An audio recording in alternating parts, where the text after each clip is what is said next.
Nous sommes à Bamako, la capitale des trois caïmans, le marigot du crocodile, dit-on. Bamako, la capitale du Mali, avec ses 2 929 373 habitants en 2023, représente la plus grande ville du pays. Depuis plusieurs mois, la ville est confrontée à une catastrophe naturelle sans précédent, des inondations dévastatrices. Les pluies torrentielles d'une intensité jamais vue depuis des décennies ont fait monter le niveau du fleuve Niger de manière alarmante. Les conséquences sont visibles et même dramatiques. Des milliers de foyers se retrouvent sous les eaux. Des quartiers entiers sont isolés.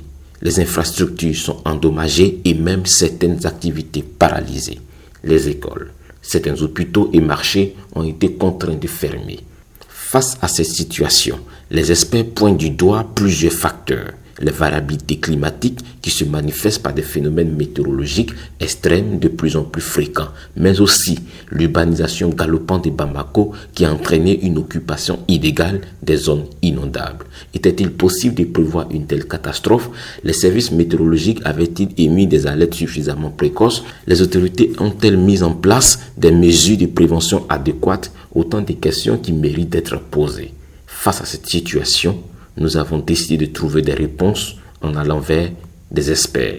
Bienvenue dans cette interview accordée au Dr Jacques Dembélé. Dr Jacques Dembélé est un chercheur à la faculté d'histoire et géographie. Il est aussi directeur du laboratoire Hommes, Peuplement et Environnement. Aujourd'hui, on parle du climat et c'est autour de cette question principale qui vont graviter toutes les autres questions. Avant de parler même du changement climatique, vous, en tant qu'expert du climat, comment est-ce que vous définissez le thème climat? Voilà, donc ça c'est une question très très importante parce que quand vous allez voir, beaucoup de gens parlent de climat mais en réalité ils ne savent pas de quoi il s'agit. Beaucoup de gens aussi font la confusion entre ce qu'on appelle climat et le temps. Donc les gens, quand à chaque fois vous allez voir que même chez nous, quand il y a inondation, quand il y a sécheresse, quand il y a un phénomène, les gens ont cours à la météo. Donc le climat, en réalité la météo ne s'occupe pas du climat mais du temps. Le temps, c'est un état passager de l'atmosphère et généralement c'est la météo qui est une science physique qui s'occupe de ça. Donc leur travail c'est mesurer, prédire les phénomènes atmosphériques liés au temps. Mais le climat est une notion géographique qui se base sur une certaine variabilité dans le temps des phénomènes météorologiques. Donc en définition très simple, je vais dire le climat n'est autre que le temps qu'on s'attend à avoir. C'est-à-dire que le climat n'est autre que la succession dans le temps des phénomènes météorologiques de telle sorte qu'on est sûr que la chose va arriver. Par exemple, si je prends le Mali, je prends le cas de Bamako, chaque mois d'avril, on s'attend à la chaleur. Chaque mois de juin, août, on s'attend à la pluie. Chaque mois de décembre, on s'attend au froid. Ça, c'est notre climat. Donc, ça change chaque année. Mais quand vous allez ailleurs, ce n'est pas la même chose. Donc le fait que nous ayons ça chaque année à la même période, donc ça nous permet de faire des prédictions, de dire bon, en décembre il va faire froid ou ainsi de suite. Voilà. Donc ça c'est notre climat. Donc il y a changement climatique uniquement que quand on a quelque chose qu'on ne devait pas avoir à un moment donné. Mais on l'a.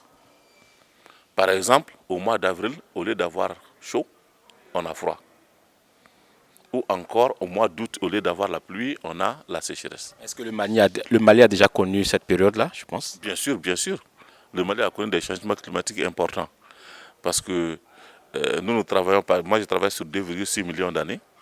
Donc je regarde les sédiments, je regarde la paléovégétation pour essayer de comprendre les climats du passé.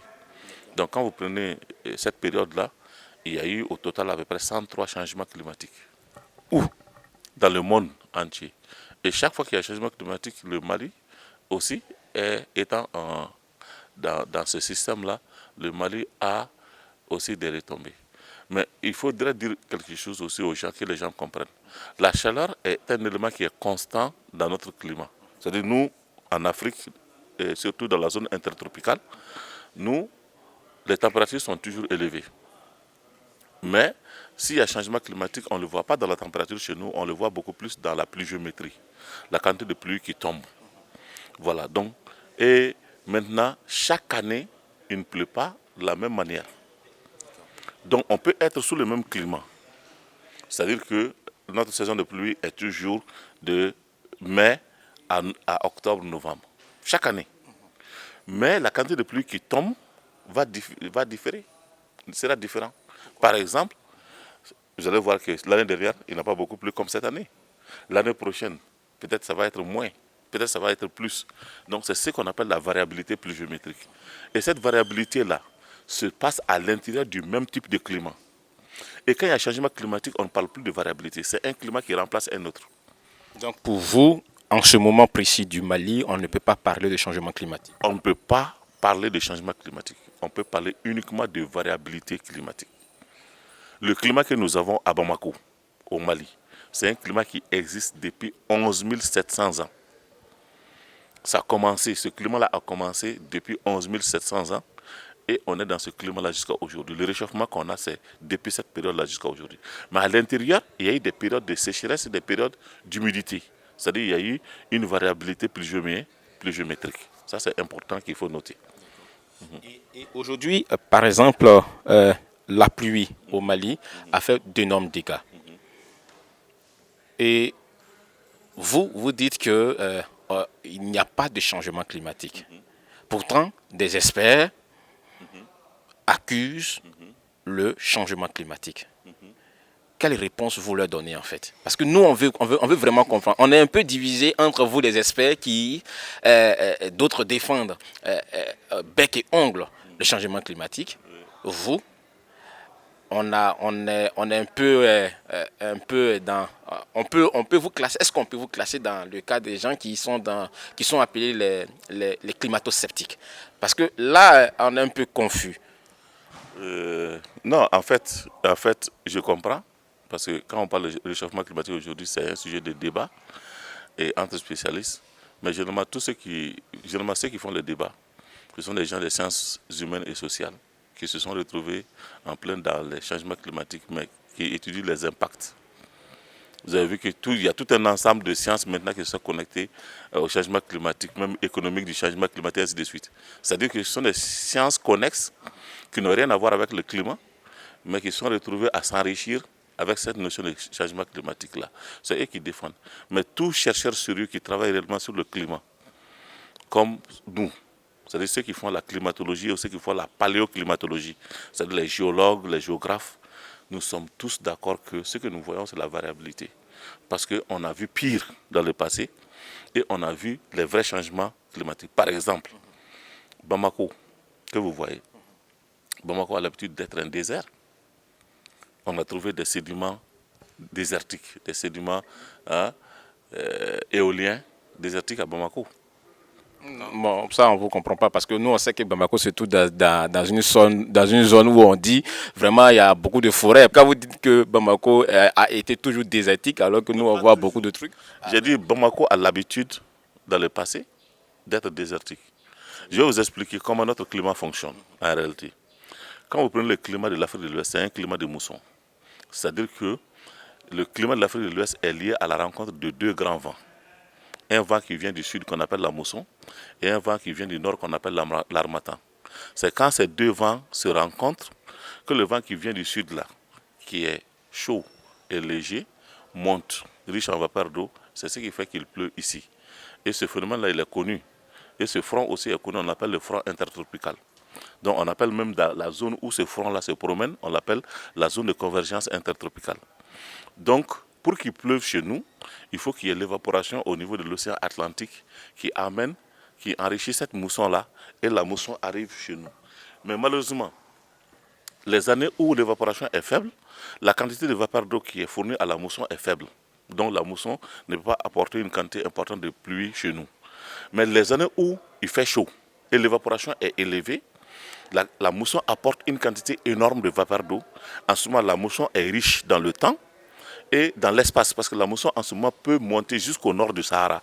Cette année, par exemple, la mousson est allée jusqu'au niveau de Taoudini. Donc, il faut comprendre cela d'abord dans notre climat avant de parler de quoi que ce soit. Donc, chez nous, chaque fois qu'il y a refroidissement climatique, chaque fois que la température diminue, il y a refroidissement, l'évaporation au niveau de l'océan Atlantique diminue. La quantité de vapeur d'eau qui est apportée par la mousson aussi diminue. Donc c'est quoi? C'est la sécheresse. Chaque fois qu'il y a réchauffement climatique, il fait chaud. Qu'est-ce qui se passe? L'évaporation au niveau de l'océan Atlantique augmente. La quantité de vapeur d'eau qui est donnée à la mousson augmente. Il va pleuvoir beaucoup sur le continent et la pluie peut aller très loin dans le Sahara. Et c'est ce qu'on voit cette année. Parce qu'il a fait chaud cette année. Et on l'avait dit depuis le mois d'avril. Voilà. Vous avez dit depuis le mois d'avril quoi exactement? Qui va beaucoup pleuvoir. Qui va beaucoup pleuvoir. Bien sûr. Mais est-ce que ça répond à la question de Bamako était autrefois désertique? Ça répond à ça. Parce qu'en fait, qu'est-ce qui se passe? Pendant la période de refroidissement climatique, comme la mousson n'apporte pas assez de vapeur d'eau, le Sahara augmente de taille. Le Sahara descend jusqu'au sud. Et le Sahara est descendu jusqu'au sud, au niveau de Bamako, dans le passé. Il y a 20 000 ans, il y a eu une période de refroidissement, et ici nous le connaissons sous le nom de Ogolien. Le Sahara s'est agrandi jusqu'au niveau de Bamako. La forêt que vous voyez en Côte d'Ivoire, elle avait disparu. Il n'y avait que quelques réserves. Elle avait disparu Complètement disparu. En quelle année ça? Il y a 20 000 ans. La forêt a disparu. Vous parlez de 1000 ans. Non. Tu ne peux pas parler de la Terre, ce n'est pas comme un individu. La Terre, c'est 4 milliards et quelques d'années. C'est 4 milliards d'années. Donc, vous ne pouvez pas comprendre, par exemple, un phénomène aujourd'hui en vous limitant, par exemple, à 10 ans, à 30 ans. Non, si vous le faites, vous êtes complètement dans le faux. Même 100 ans ne sont rien. Quand on veut parler du climat de la Terre, il faut regarder dans le passé.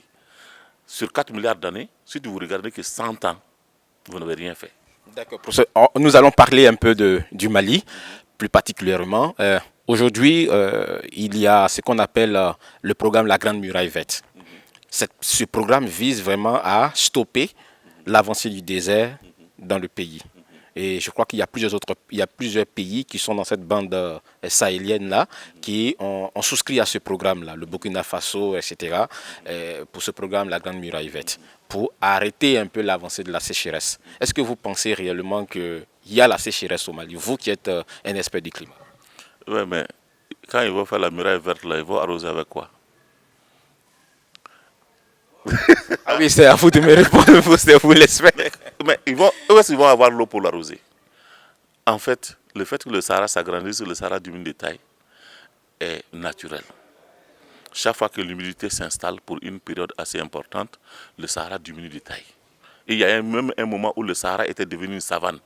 Je pense que dans la petite classe, nous avons tous étudié ça, le Sahara au néolithique. Le Sahara était une savane, il y avait des lacs, il y avait des animaux sauvages, il y avait même des hommes qui faisaient des activités. On a les peintures rupestres, les peintures qui sont dans les grottes là, qui montrent que le Sahara à l'époque était vert. Donc ça veut dire que le Sahara a l'habitude d'être vert. Mais c'était une période de réchauffement climatique qu'on appelle le maximum Holocène. Donc la température était 3 fois, à peu près 3 degrés plus haut que maintenant. Et c'est en ce moment qu'il y a eu assez de pluie pour que le Sahara devienne vert. Mais aujourd'hui, nous sommes dans un autre registre qui fait que le Sahara, aujourd'hui, est stabilisé. Mais depuis 2000, l'humidité est retournée au Sahara. Depuis 2000. C'est-à-dire quand vous prenez le climat du Mali, il y a les variations à long terme et les variations à moyen terme. Les variations à long terme, c'est quoi? C'est que le Sahara, par exemple, il y a 10 000 ans, il était vert. Depuis 10 000 ans, il n'est plus redevenu vert. Mais à l'intérieur, il y a des petits changements, il y a des petites périodes de sécheresse et des périodes d'humidité. Par exemple, les années 70 et les années 80 ont été des périodes où il y a eu un déficit pluviométrique, c'est-à-dire la pluie a un peu diminué. Mais à partir de 2000, la pluie est revenue et toutes les stations maintenant au Mali sont à la hausse. La pluie est en train d'augmenter partout. Donc on a un retour d'humidité. Donc chez nous, c'est comme ça. Pendant les périodes de refroidissement climatique, il ne pleut pas, le Sahara s'agrandit. Pendant la période de réchauffement climatique, il pleut beaucoup, le Sahara se rétrécit. Voilà pourquoi j'ai dit qu'il faut prier pour qu'il pleuve beaucoup. Parce que chaque fois qu'il va continuer à pleuvoir, s'il continue à pleuvoir, le Sahara va diminuer de taille. C'est-à-dire que le Sahara va devenir vert de lui-même. Il n'a pas besoin de l'homme. il va redevenir vert de lui-même. Et en même temps, la forêt va aussi s'avancer. Mais professeur, vous êtes scientifique, vous comprenez que la prière ne peut pas ne peut pas provoquer de l'eau en fait. Oh non. D'un point de vue scientifique, la prière ne peut pas envoyer de l'eau, mais je pense que selon les scientifiques, en plantant des arbres, en en laissant des espaces verts, etc., ça provoque aussi un peu la tombée de pluie. Et c'est pourquoi ils sont en train de... Non, pourquoi? Donc vous n'êtes pas d'accord avec ceux qui le disent? Les arbres n'ont rien à voir avec la pluie. Comment? Pourquoi? Je vous ai dit que notre pluie, la pluie qui tombe là chez nous, vient de l'océan Atlantique. Les arbres qui sont ici n'ont rien à voir avec. Mais cette année, il pleut beaucoup. L'année dernière, est-ce qu'il a plu la même quantité? Les arbres étaient là. Mais les arbres qui étaient là l'année dernière sont toujours là. Mais pourquoi la quantité de pluie a changé? Les arbres qui sont là n'ont rien à voir. La pluie que nous avons, c'est une pluie qui est liée à la rencontre de deux vents. Tant que la mousson va venir, même s'il n'y a pas d'arbre, il va pleuvoir. Donc c'est cette mousson qui vient de l'océan Atlantique là, qui en réalité est le moteur de notre climat, mais la présence aussi de l'harmattan. Quand les deux vents se rencontrent, l'autre monte, c'est ce qui fait qu'il pleut. Ça n'a rien à voir avec les arbres. Donc vous êtes d'accord du fait qu'il y a quand même la sécheresse au Mali, mais il ne faut rien faire pour la sécheresse? Non, je ne dis pas qu'il y a la sécheresse au Mali, je dis qu'il y a une cyclicité du climat au Mali qui fait qu'il y a des périodes de sécheresse et il y a des périodes d'humidité. Maintenant, ces périodes de sécheresse-là, ce sont des sécheresses écologiques. Ça aussi, c'est la question. Avoir un minimum pluviométrique et avoir une sécheresse écologique sont deux choses différentes. Les arbres ne sont pas comme les hommes. C'est-à-dire que quand vous prenez par exemple en 73, la pluviométrie a diminué. Je suis de Koutiala, je sais que la pluviométrie à Koutiala a diminué jusqu'à 600 mm. Dans une zone où on reçoit 900 à 1000 mm, on a eu 600 mm. N'est-ce pas? À Bamako, c'était la même chose. En 1984, c'était la même chose. Mais les arbres là, ils ont un seuil de tolérance. C'est ce que les gens ne comprennent pas. Ce n'est pas que cette année, il n'a pas plu, l'arbre va mourir cette année. Non. Par exemple, quand vous prenez le mil peut réussir entre 500 mm et 1000 mm. Ça veut dire que c'est un seuil. Tant que la pluviométrie est à l'intérieur de ça, le mil peut réussir. Donc nous n'avons pas de pluviométrie qui peut compromettre jusqu'à présent la culture du mil, dans la zone où on cultive le mil. C'est la même chose avec le petit mil. Donc les arbres ont des seuils écologiques de tolérance qu'il faut prendre en compte. C'est quand ces seuils écologiques de tolérance-là sont dépassés que la culture est compromise. Vous comprenez? Donc on va parler de sécheresse dans ce contexte-là. Et pour le moment, on n'a pas ça. Pourquoi? Parce qu'aujourd'hui, vous dites qu'on n'a pas ça, alors que des chercheurs sont en train de travailler pour trouver des cultures qui sont plus résistantes. Mais c'est là où ils nous mettent toujours dans des problèmes. Expliquez-nous pourquoi. Depuis les années 70-80, on a dit qu'il faut lutter contre la sécheresse, il faut trouver des variétés hâtives. Le mil, le riz, ainsi de suite. Et aujourd'hui, depuis 2000, on est inondé. Ce n'est pas la sécheresse qui crée les famines maintenant, mais ce sont les inondations qui sont en train de créer la famine. Toutes les zones qui étaient où on pouvait cultiver aujourd'hui sont complètement inondées. Donc au lieu de faire des cultures, par exemple, qui sont adaptées à cette variabilité, non, on a fait des cultures qui sont adaptées à la sécheresse. Et l'humidité revient. Qu'est-ce que tu fais? Il faut des cultures qui sont... En réalité, nous avons besoin de cultures élastiques ici. C'est-à-dire qui peuvent résister aussi bien à la sécheresse qu'à l'humidité. Parce que chez nous, c'est comme ça va varier. Et nos ancêtres avaient eu ça. Par exemple, vous connaissez le riz flottant. Le riz flottant. Le riz flottant, c'est un riz, quand on le plante, au fur et à mesure que l'eau monte, le riz aussi monte. Donc le riz n'est jamais submergé par l'eau. On a enlevé ces variétés-là, on a amené des variétés courtes, mais qui produisent plus et rapidement. Mais bien sûr, parce que on fait sans ignorer que la population s'augmente. On était de 2 millions à 5 millions, après aujourd'hui on a plus de 25 millions. Donc il faut nourrir cette population avec trouver de meilleures variétés surtout vous êtes d'accord qu'aujourd'hui on lutte aussi contre l'insécurité alimentaire. Donc, mais toutes ces récoltes-là sont perdues. Chaque année, les plaines sont inondées. Le riz est perdu. Le riz est perdu. Alors qu'il y a des variétés ici, on sait que ce sont des variétés qui sont très, très, très adaptées. Et d'ailleurs, c'est même rentré dans les proverbes. Par exemple, quand vous prenez chez nous, un arbre qui est adapté, par exemple, le sunzou. Quand on dit « Sanana sunzum bedin », « Samana sunzum bedin », ça veut dire quoi? qu'il pleuve ou qu'il ne pleuve pas, hein, le Diospyros va porter les fruits. Parce que c'est un arbre qui est comme ça. C'est un arbre qui résiste à la sécheresse, en même temps c'est un arbre qui résiste à l'humidité. Donc si nous devons planter par exemple des arbres, quel est l'arbre qui est le mieux indiqué, qui peut supporter notre variabilité? C'est le Diospyros. Mais on ne le fait pas. C'est-à-dire qu'il y a un déficit même de recherche. On ne sait même pas quelles sont les espèces aujourd'hui qui sont adaptées à cette variabilité-là. C'est-à-dire que même si la pluie diminue, ces variétés résistent. La pluie augmente, ces variétés résistent, on ne les a pas. Mais aussi, il faut aussi peut-être quelque part, pas forcément les variétés, mais aussi il faut aussi accuser qu'au Mali, ça c'est mon point de vue. Au Mali, il y a peu de financement de la recherche qui vient de la part des autorités du gouvernement.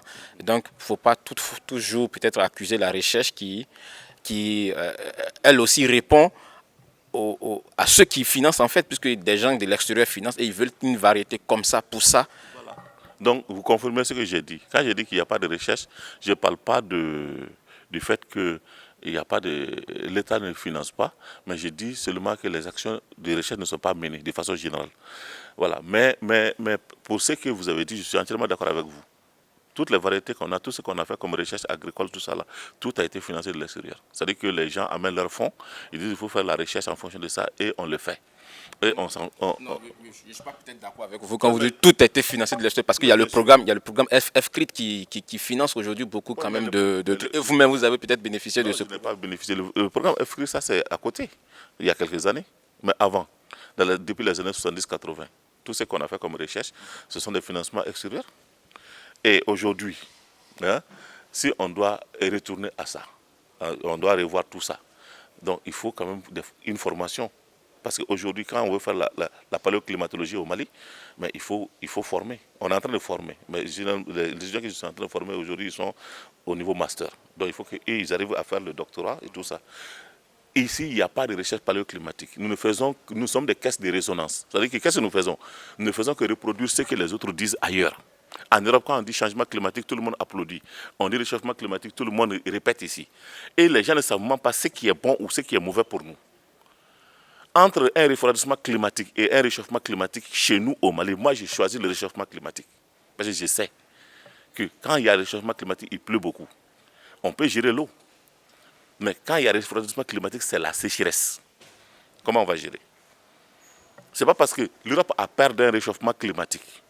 Pourquoi? Parce qu'il y a certaines zones en Europe qui sont installées dans des zones de dépression. Et quand le niveau de la mer augmente, parce que ça c'est lié au réchauffement climatique, chaque fois qu'il y a un réchauffement climatique, le niveau de la mer augmente. Donc ces zones-là, ces villes-là vont être complètement noyées. Ça c'est clair. Mais ce n'est pas parce que l'Europe a ces problèmes-là que nous devons nous joindre à l'Europe pour ces objectifs-là. Nous devons avoir nos objectifs à nous. Nos objectifs à nous, c'est quoi? Pouvoir continuer à faire l'agriculture, pouvoir continuer à conserver l'eau, pouvoir continuer à nourrir la population actuelle. Et en cas de sécheresse, ce défi-là va être énorme. Alors qu'avec le réchauffement climatique, on est sûr que la pluviométrie va être abondante. Ça, c'est connu. Durant le passé, ça a toujours été comme ça. Et la nature n'a aucune raison de changer ça. Nous sommes avec Dr Deyoko, professeur. Aujourd'hui, le Mali, précisément Bamako, a été frappé par des inondations. Quand on parle d'inondations, on voit tout de suite tomber des pluies. Est-ce que c'est le cas en fait? Est-ce que quand on parle d'inondation, on parle directement de tombée de pluie selon la compréhension de tout le monde? Bon, avant de parler d'inondation, il faut qu'on donne d'abord le comportement des Bamakois. Parce qu'on se trouve à un moment où il y a beaucoup de personnes dans Bamako avec un taux de croissance très fort, 5,3 ou 4. Ce qui fait un doublement de population chaque année. Et comme je disais, ça pose un problème d'abord d'évacuation des eaux pluviales. Ça pose un problème de terrain pour que les gens puissent construire. Donc ce qui fait que par cet afflux, les gens s'installent n'importe où. Et par le comportement aussi des Bamakois, on jette les matières plastiques partout, dans les fossés, dans les machins et tout ça. Les sachets, les bidons, etc. Voilà. Donc, quand l'eau de pluie arrive, l'eau n'a pas de passage, excusez-moi, l'eau n'a pas de passage. Et l'eau prend la rue, parce que la rue au moins est propre. Les fossés sont remplis. Et donc, ça déborde et ça va dans les concessions. Bon, maintenant, faisons un peu la part des choses en termes techniques. Ce qu'on appelle inondation, c'est quand il y a trop d'eau qui arrive dans un laps de temps et les canaux d'évacuation des eaux ne peuvent pas couvrir ça. Ça, c'est ce qu'on appelle inondation. Maintenant, il y a ce qu'on appelle les crues qu'on traverse actuellement dans Bamako. Ce qu'on appelle les crues centenaires. Les crues centenaires. Centenaires, c'est-à-dire chaque 100 ans, normalement, statistiquement, ça peut être 80, ça peut être 50, mais chaque 100 ans, il y a des apports d'eau anormaux. Et ces crues sont occasionnées par là où l'eau s'arrête normalement, ça déborde ça. Le niveau normal est dépassé. Si je prends le cas de Bamako, je prends le fleuve Niger, qui est alimenté par le Tinkiso en Guinée, par le Milo, par le Sankarani et par Selengue. Bon, qui sont tous des cours d'eau qui déversent leurs trucs dans le machin. Or, en Guinée, il pleut plus qu'au Mali. Actuellement, il n'y a pas de pluie. Ces 2 jours, il n'y a pas de pluie. Mais le niveau du fleuve est en train de monter. Pourquoi? Parce que l'eau de Guinée est en train de venir parce que ça alimente le fleuve Niger.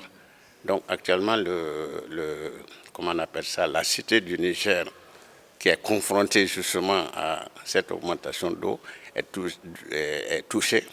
On vient même de dire qu'il faut qu'on évacue la cité. Donc moi-même, je suis un habitant. Vous habitez à la cité du Niger qui est actuellement inondée. Qu'est-ce qu'il faut faire en fait pour pouvoir vraiment aménager ces endroits-là et même aménager d'autres villes de Bamako? Dans un premier temps, il faut évacuer parce qu'on a les pieds dans l'eau. Ça, quand on a les pieds dans l'eau, il faut prendre les bagages et aller un peu plus loin. Vous avez dit tout à l'heure, je vais revenir tout à l'heure, vous avez dit dans l'une de vos interventions, vous avez dit que si tu aménages des quartiers, tu es obligé de faire des casses. Est-ce que vous êtes prêt à accepter le fait que vous qui êtes également dans la cité du Niger, qu'on casse également votre maison? Bon, ça pose problème.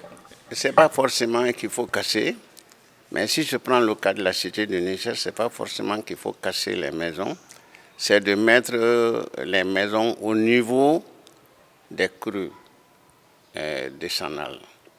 Ça veut dire quoi? Ça veut dire que la cité est une île, disons une presqu'île, parce qu'il y a 2 ponts. Non, c'est une île. Et les habitants qui se trouvent en contact avec l'eau, donc au bord de l'eau, ont la cote du terrain assez basse. Il faut quand même les conseiller à ce que la cote monte un peu au moins, peut-être pour ne pas atteindre le niveau des crues centenaires, parce que si c'est tous les 100 ans, on n'a pas besoin quand même de tout casser. Mais on aménage pour que au moins les voiries soient au niveau des côtes normales. Ça veut dire quoi exactement, de façon très simple, de façon terre à terre, pour permettre à la grand-mère qui est là-bas de comprendre ce que vous êtes en train de dire? C'est-à-dire que quand on construit un bâtiment et qu'on est au bord de l'eau, on doit demander au moins, si on n'a pas les données techniques des crues, on demande aux voisins à partir de quand s'arrête l'eau pendant l'hivernage. Parce que vous savez que Bamako, le maximum d'eau tombe au mois d'août. Et c'est ça qui fait le problème de Bamako. Il n'y a pas beaucoup d'eau, mais c'est en un laps de temps qu'il y a à peu près plus de 50% de la quantité d'eau de l'année qui tombe. Et c'est ça qui fait problème. Donc pour le cas de la cité du Niger, je pense qu'il est temps qu'on fasse peut-être des digues de protection. Bon, ça ne peut pas se faire dans l'immédiat. Dans l'immédiat, c'est d'évacuer et prier Dieu que le crue s'arrête, les crues s'arrêtent. Mais c'est de réfléchir vraiment sur les côtes, parce que toute la cité n'est pas inondée. Ce sont les parties basses qui sont inondées. Moi-même, ma maison qui est là-bas, j'avais pris les côtes des crues, mais pas des crues centenaires, parce que je n'avais pas de données, puisque c'est une île qui n'était pas habitée à l'époque. Donc c'est pour vous dire un peu qu'il va falloir faire des études sérieuses au niveau de Bamako et demander à l'État à ce qu'on cale tous les espaces riverains à un niveau acceptable pour pouvoir faire des protections, des digues de protection ou des routes de protection. Parce que vous savez que depuis le temps colon, il y avait une route qui était programmée au bord du fleuve, qui commence depuis le 2e pont jusqu'au 3e pont, et même au-delà, qui était au bord du fleuve, qui permettait de faire une protection. Bon, mais ça n'a pas été réalisé. C'est un des éléments qu'on peut prendre en compte. Le deuxième élément qu'on prend en compte, c'est la discipline des populations. On a oublié, c'est vrai qu'on est pays sahélien, mais on a oublié qu'il y aura les pluies. Et maintenant, je crois que cette année, les gens seront sensibilisés pour qu'on ait un comportement adéquat et ne pas verser les déchets dans le fleuve Niger. Vous savez que l'un des grands problèmes du fleuve Niger actuellement, c'est que c'est rempli de sable, il y a même des arbres à l'intérieur, il y a tout ce qu'il faut. Moi, je me rappelle quand nous, on était gosses, le petit bateau quittait Bamako pour aller à Sigiri, jusqu'à Kankan. Et le port était là où il y a le poste de police en face de la Banque centrale. Mais même une pirogue, à certains moments de l'année, a du mal à aller au-delà du 2e pont jusqu'à Sébenikoro. Ça veut dire que le fleuve se remplit par tous ces trucs. Et comme c'est les mêmes quantités d'eau qui viennent chaque année, l'espace qui devait contenir cette eau se rétrécit et donc ça monte. Et c'est ce qui explique que l'eau du fleuve a monté jusqu'à atteindre les quartiers riverains.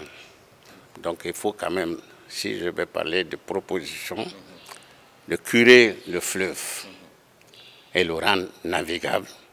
Mais au-delà de ça seulement, tout ce qui se trouve à l'intérieur de ce fleuve-là, il faut vraiment faire le dragage pour enlever. Parce que vous voyez, quand on est sur le 2e pont pendant le mois de mars-avril, à droite, en allant vers Badalabou, vous voyez des arbres, vous voyez tout un truc. Donc tout ça, c'est rempli. Avant, il n'y avait pas ça.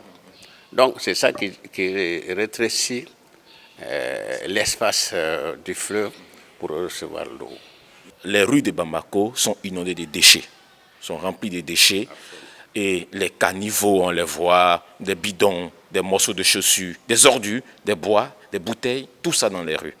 Et certains analystes pensent que ces problèmes-là, ces ordures qui sont jetées dans les rues, sont jetées bien sûr par la population, mais une population qui n'est pas alphabétisée. Et que s'il y avait beaucoup plus d'intellectuels, les gens comprendraient que les ordures, il faut les mettre quelque part et empêcher que ces ordures se retrouvent dans les caniveaux. Est-ce que vous êtes du même avis que ces personnes-là? Non, je ne suis pas du même avis. La discipline d'une population n'est pas liée à l'alphabétisation, c'est lié à notre culture. C'est-à-dire que personne ne respecte les équipements publics. On n'a pas besoin d'aller à l'école que quand on voit quelqu'un qui jette une matière plastique usée dans un caniveau, qu'il faut lui dire d'enlever. Mais comme on arrive à une espèce qu'on appelait la démocratie, qui a été mal interprétée, dire que Mingarimi, alors chacun croit qu'il a des droits. Et on oublie nos devoirs face au peuple public. C'est ça qui fait le problème. Pour moi, ça n'a rien à voir avec le niveau d'instruction ou quoi que ce soit. Est-ce que vous êtes d'accord aussi avec ceux qui disent qu'il faut, de ce pas, parce que vous avez parlé de culture, est-ce que de ce pas, on doit impliquer les imams qui sont vraiment des piliers dans l'éducation du peuple, d'une certaine manière? Est-ce qu'il faut impliquer les imams, les guides religieux, pas seulement les imams, mais les guides religieux, dans la discipline de la population? Oui, les imams peuvent apporter leur contribution dans les prêches, mais le vrai problème, c'est de renforcer la décentralisation. C'est de permettre, comme les actions sont en cours en ce moment, de donner un peu de pouvoir aux chefs de quartier et aux conseils de quartier, qui eux, qui sont en contact direct avec la population, peut peut-être faire la sensibilisation